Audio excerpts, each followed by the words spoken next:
अब यहाँ से हम क्या कर सकते हैं, अपनी वेबसाइट के जितने भी प्रीसेट से जितने भी लेआउट है हम यहाँ से उसको एडिट करेंगे अपने विजुअल एडिटर से। अब जैसे मैंने क्या कहते हैं स्टार्टिंग में सिलेक्ट करा था कि मेरे को अपना एक ट्रांसपेरेंट हेडर चाहिए।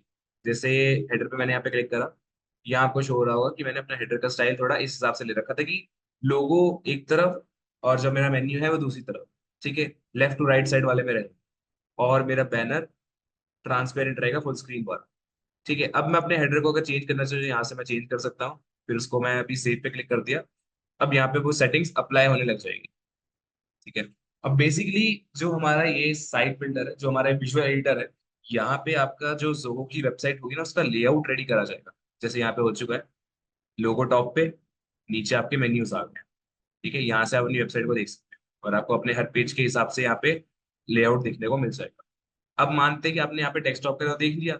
अब आपको मोबाइल के बारे में देखना है कि मोबाइल पे वेबसाइट कैसी दिखेगी, यहाँ ऊपर ऑप्शन आ रहा है, मोबाइल पे क्लिक कर देना आपको यहाँ पर। ठीक है, उसके बाद से आप यहाँ पर सिलेक्ट करके अपने हिसाब से चेक कर सकते हैं कि आपकी वेबसाइट मोबाइल पे कैसे दिखने वाली है। ठीक है, इस टाइप का लुक होएगा, इस टाइप का क्या कहते हैं लेआउट होगा।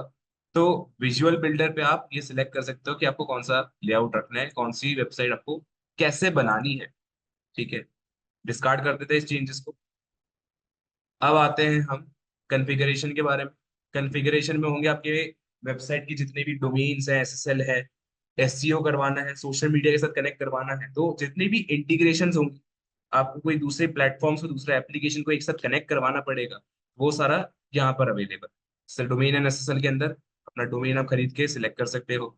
एसईओ में आप अपनी वेबसाइट का एसईओ, जैसे robot dot T x T, 301 redirection. ठीक है, 301 रीडायरेक्शन बेसिकली होता क्या है कि एक लिंक बेसिकली दूसरे वेबसाइट को ओपन करवाने में मदद करेगा।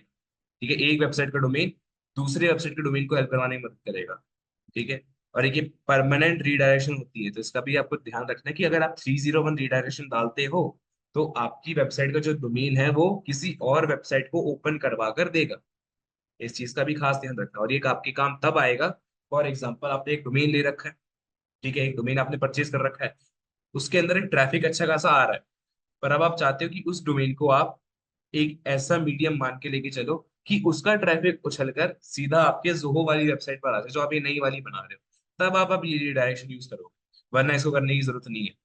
ठीक है, इन केस अगर आपकी वेबसाइट पे अच्छे ट्रैफिक आता है तो गूगल टूल्स, यहाँ से आपने analytics, meta tag, Google tag, इन सबको कनेक्ट करवा सकते हैं। बिंग का वेब मास्टर, अगर आपको अपने बिंग के वेब मास्टर को यहाँ से सेटअप करना वो भी पॉसिबल है। साइट मैप रेडी करना वो भी यहाँ पे पॉसिबल है। ठीक है, अपलोड करने के लिए भी ऑप्शन रख रखा है कि अपनी फाइल को अपलोड करवा सकते हो। स्कीमा हो गया, वेरिफिकेशन हो गया एचटीएमएल वाली। तो सारा एसईओ का जितना भी टेक्निकल पोर्शन होता है, जो टेक्निकल एसईओ के पॉइंट्स हैं, सारे यहाँ पे डल रखे हैं। आप टेक्निकल एसईओ की एक वीडियो देख सकते हो, आपको उसके बारे में क्या कहते हैं पता चल जाएगा, हमने वो अपलोड करके रखी हुई है। ठीक है, सोशल के अंदर यहाँ पे आप अपनी वेबसाइट के साथ जितने भी सोशल मीडिया अकाउंट्स हैं उनको कनेक्ट करवा सकते हो। साइट ऑप्शंस में आपकी वेबसाइट की जितनी भी मेन सेटिंग्स होंगी उनको आप यहाँ से एडिट एडिट कर सकते हो। ब्लॉग प्रेफरेंसेस, आपकी जो ब्लॉग्स बनेंगी उनका मेन लेआउट कैसा रहेगा।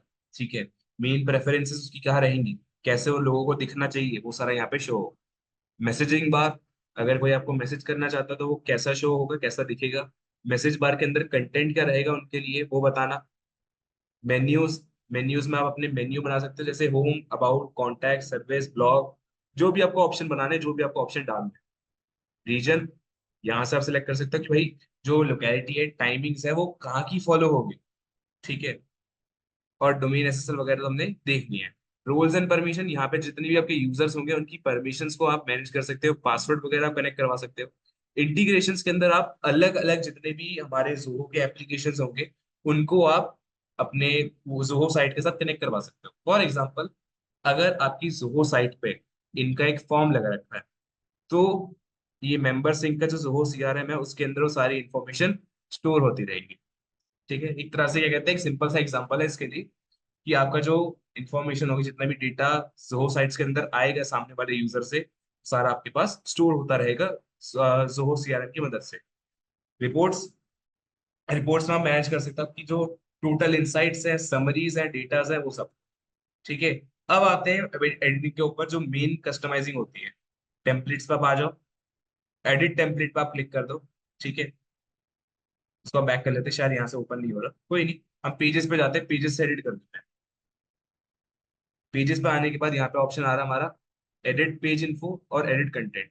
पेज इन्फो में अगर आपको कोई नाम वगैरह चेंज करना है इसका, ठीक है, नाम हो गया, एसईओ करना हो गया, डिस्क्रिप्शन डालना हो गया, ये उसके लिए ऑप्शन है।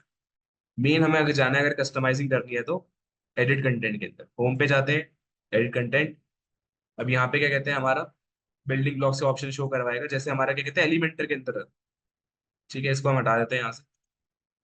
ठीक है, अब ये सारे हमारे अलग अलग सेक्शंस ओपन हो गए। जैसे मेरे को ये टेक्स्ट चेंज करना है, यहाँ पे मैंने क्लिक करा, यहाँ से मैं चेंज कर सकता हूँ मेरे को अपना टेक्स्ट रखना क्या। ठीक है, बहुत सिंपल है, बहुत बेसिक सा है, कुछ भी ज्यादा कॉम्प्लिकेटेड नहीं है इसके अंदर। इजी बनाने की इन्होंने पूरी कोशिश कर रखी है इसके बारे में। ठीक है, अब मान लेते हैं इमेज मेरे को चेंज करनी है, मैंने क्या कहते हैं पूरे हेडर पे क्लिक करा है। ठीक है, पूरे स्लाइड पे क्लिक करा मैं। स्लाइड पे क्लिक करने के बाद अब मेरे को देखना पड़ेगा कि ये इमेज जो है ये कहाँ से इन्होंने उठाई है, कहाँ पे इन्होंने सेट कर रखी है। ठीक है, जावा स्क्रिप्टिंग, सीएसएस सब कुछ यहाँ पे अवेलेबल है। ठीक है, चेंज इमेज का ऑप्शन आ रहा है, चेंज इमेज पे जाएंगे। ठीक है, इमेज लाइब्रेरी पे क्लिक करते हैं, शायद कोई अवेलेबल हो, नहीं है शायद यहाँ पे अभी। ठीक है, डायरेक्टली ऐड कर लेते हैं, फाइल्स के अंदर जाते हैं, फाइल्स। ठीक है, अपलोड पे क्लिक करते हैं। अपलोड पे जाने के बाद हम अपने स्क्रीनशॉट पर आ जाएंगे, स्क्रीनशॉट से यहाँ से सेलेक्ट कर लेते हैं एक फोटो को। ठीक है, फोटो अपलोड हो रही है हमारी। अपलोड हो चुकी है। अपलोड होने के बाद इसको सिलेक्ट करके मैं यहाँ पर अपलोड कर लेता हूँ। सॉरी, यहाँ से नहीं, बैक करा, पे सेट है, सेव, यहाँ आ रहा नीचे सेव, सिलेक्ट, सेव, फोटो यहाँ से वो चेंज हो गई। ठीक है, तो चेंज करने का ऑप्शन यहीं पे मिल जाएगा आपको। यहाँ से आप चेंज कर सकते हो, आपकी इमेज जो भी होगी वो कौन सी रखनी है कौन सी नहीं रखनी है। ठीक है, अब आ जाएगा आपके बाकी का ऑप्शंस, जितने भी सारे ऑप्शन बन रखे हैं सब आपको ऐसे ही एडिट करने हैं। माउस ले जाना है, क्लिक करना है, क्लिक करने के बाद यहाँ से आप सिलेक्ट कर सकते हो आपको एडिट क्या चीज करनी है। प्लस मान लेते हैं अगर आपको कोई नया नया एलिमेंट डालना है, तो यहाँ पे ब्लू कलर का एक ऑप्शन आएगा ऐड एलिमेंट करके। ऐड एलिमेंट पे आकर आपको यहाँ से सिलेक्ट करना है कि आपको एलिमेंट क्या डालना है। ठीक है, हेडिंग डालनी है, पैराग्राफ टेक्स्ट डालना है, इमेजेस डालनी है, टेक्स्ट इमेज डालनी है। बहुत सारे ऑप्शन है एक्सप्लोर करने के लिए, तो आप इनको चेक करके देख भी सकते हो। फ्री में अवेलेबल है, ट्रायल पीरियड आपको दे रखा है।